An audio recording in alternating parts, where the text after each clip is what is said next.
What is up, everybody? I am tired. It's late. I just got home from the gym and I am ready to lay down and go to bed. But I said every day, and I meant every day. So we'll just start right off. They do their intros. Uh, this is right after Ferrick found the crate of drugs of crystal born people. But he immediately says he doesn't find anything for fear of Pickles taking more drugs. Um, After finding the crate of drugs, they kind of press on and head to the torture room, actually.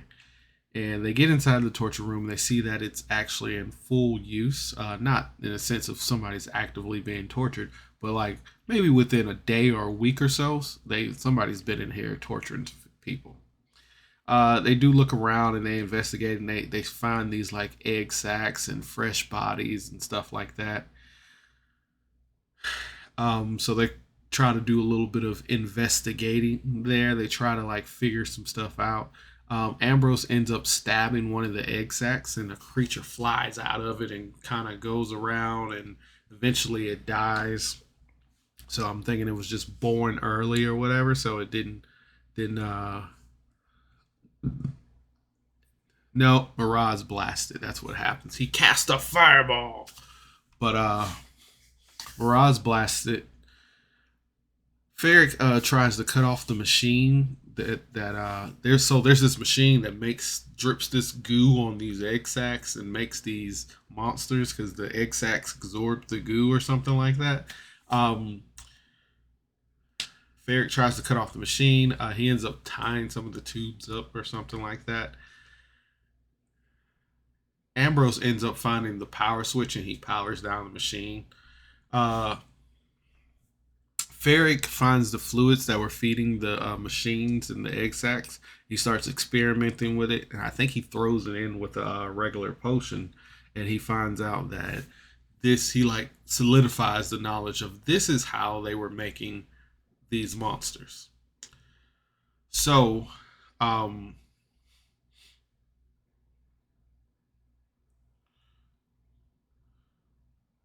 you find out then that Pickles was standing outside of the torture chamber. She kind of refused to go in. Apparently, she has a thing about torture chambers. So, kind of there is like, man, has she been tortured before? What's up with that? So, a lot of um, they head up the stairs to this room and okay, so yeah, so they start going up these stairs and this is where things get interesting. They start heading up these stairs and they see this door and the door slowly begins to open and on the other side is a woman. Instantly start talking, instant vampire, all red flags, all vampire flags go off. Nobody is not like this woman is not a vampire. She starts talking and Spunk is immediately like, don't eat us. Don't eat us. I won't taste good. I am covered in poison and I don't the frog legs are horrible. So you find out she is her name is Miss Scarlet and she's like Zale's right hand woman and she gives the group an options: go to prison or be killed. Ferric, knowing the situation, knowing that he's depleted, no more spells, like they just had a tough fight, he's just like, I'm going with her. Uh, Miraz is like trying to smooth talk his way out of this, and he decides that he wants to run. Ambrose doesn't know what to do. Spunk is just like, we could fight. Like, we go with her, but I think he ends up like siding with like going with her. So she counts to three. Mirage tries to run. She outpaces him and just catches him. Plain and simple.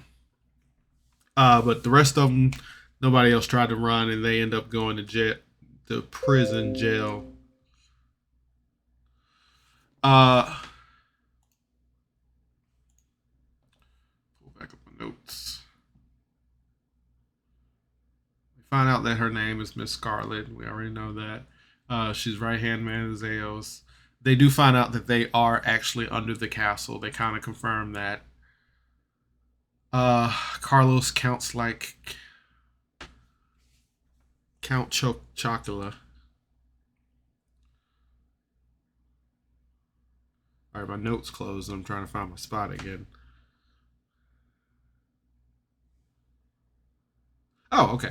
So yeah, she ends up telling them that she has Christopher, um, and he's told them everything. He sung like a canary, and the whole group is just like, "Man, I knew it. Knew we couldn't trust him. Whatever." She ends up leading them to the sales. Um, they get put in the cell with Christopher, and immediately they start going off on Christopher. They tell Christopher that Evangeline's dead, and of course, if they didn't have to chase after him and go through these secret sewers, which I mean, I think they decided to go through the sewers before Christopher ran away, but he just feels bad. Uh, they kind of go through the motion, and they decide that they need to take a long rest. They let Ferric talk to Christopher. Ferric's like, well, let me talk to Christopher. I'm more of the level-headed, and I can talk to him to like an emotional level. So everybody agrees to let Ferric handle that. When they're getting ready to lay down, Spunk comes up to Ambrose, and he's like, hey, I can make your nights a little better. So Spunk uses what I'm thinking is calm emotions, and he casts calm emotions on Ambrose. It does help Ambrose. Ambrose paints a scene of him holding Evangeline's necklace, and then he casts prestidigitation to make it smell like her, and he just stays up with it all night. Now, if that's not a sad boy meme, I need an Ambrose sad boy meme now, because that is awfully sad. Ferric talks to Christopher. You find out that they were planning to torture Christopher. Uh, they find out that Christopher did not betray them. There was a spell cast on him that made him talk, so wasn't really entirely his fault in a world of magic. Ferric has a really good heart-to-heart scene with Christopher. Like he does. Austin can do some talks. If you haven't seen TheHomeBrew, watch TheHomeBrew. Austin is like Doctor Who. If you let this man talk, he can talk his way out of anything or any emotions or anything. Never let the doctor talk. And if you're a bad guy, never let Austin talk. Whatever character he's playing. Even when spoiler alert, even when he played Mordecai. Mordecai was the most dumbest, smooth talking person there ever was. Anyway.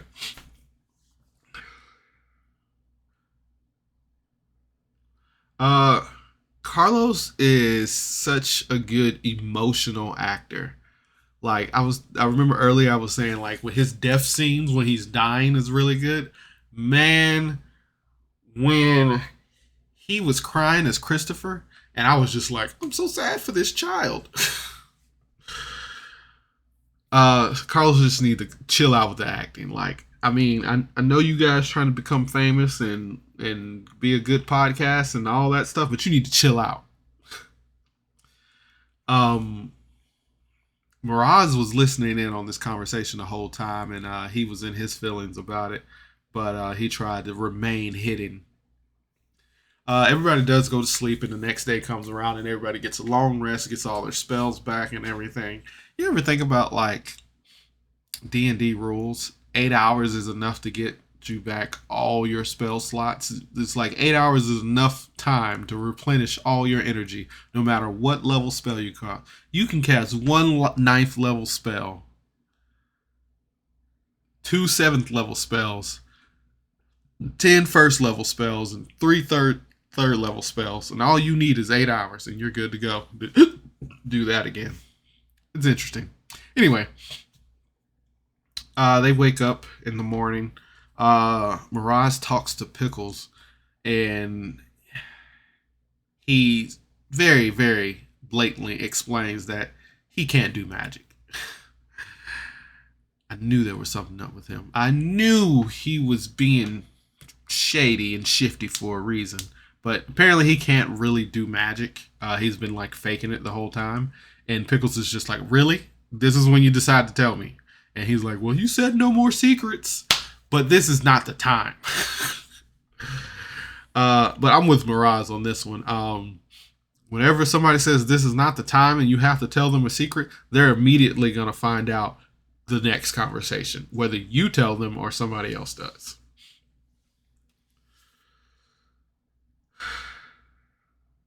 The team tries to figure out a way of how to get out of the prison cell. They kind of talk back and forth, and then eventually Miss Scarlet comes back, and the 2 guards that are stationed in their room, she basically tells one guard that he can leave, the other guard stay with her, blah blah blah. Then the guard random, like, I guess Miss Scarlet was just like, so how have the prisoners been? Then the guard just randomly starts like talking bad about the group, like just roasting them, telling them like, oh, you can't do magic and you're sad and you betrayed the group and blah blah blah. He goes on and on. And Ferric tries to cast magic, but they find out they're in the anti-magic field cage. So he just starts verbally roasting this guy back. And then he just continues to lay on to them. And it was so out of scene and out of pocket that I was just like, what is going on? And then Lady Scarlet stabs this guy. And Spark is just like, thank you. Lady Scarlet stabs this guy. And she transforms into a different person. And Katie takes over for Lady Scarlet. And this is when Katie's new character comes in, and you find out her name is Nadalia.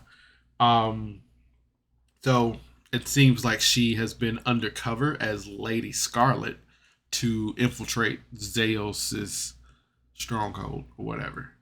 But she kills the guard. She tells the heroes, hey, let's go. Come with me if you want to live. She tells them her name is Adalia, and she leads them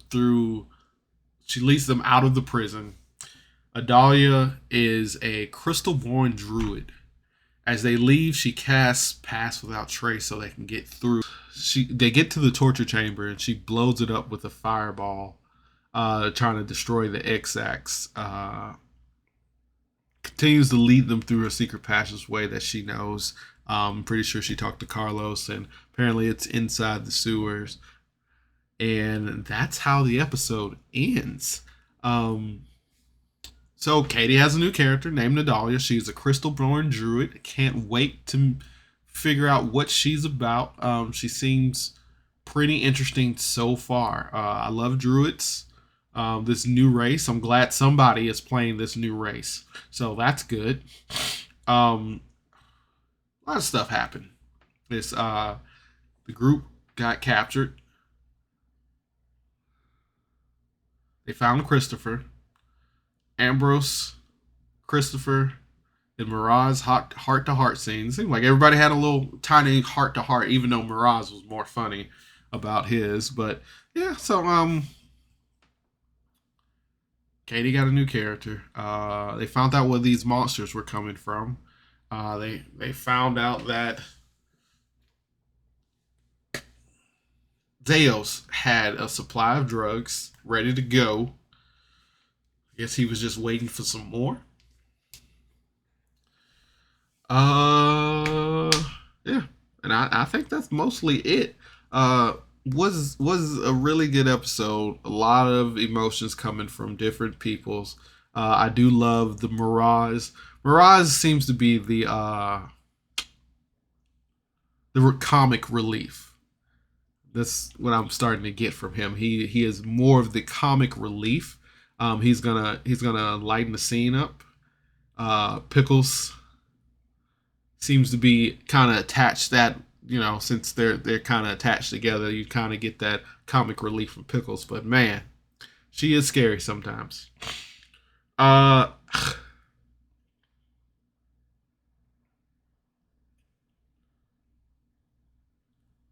it is late, so I'm gonna go ahead and grade this episode. I'm gonna give this episode a 9 hit dice out of 10. I thoroughly enjoyed this episode. There was emotions, there was story, um, there was comedy. That heart to heart with Christopher Ambrose doing the prestidigitation on the necklace, and then Katie came back in with a new character. Can't wait. Uh, Not a stressful cliffhanger, Carlos. So that was great. I enjoyed this episode. 9 hit dice out of 10.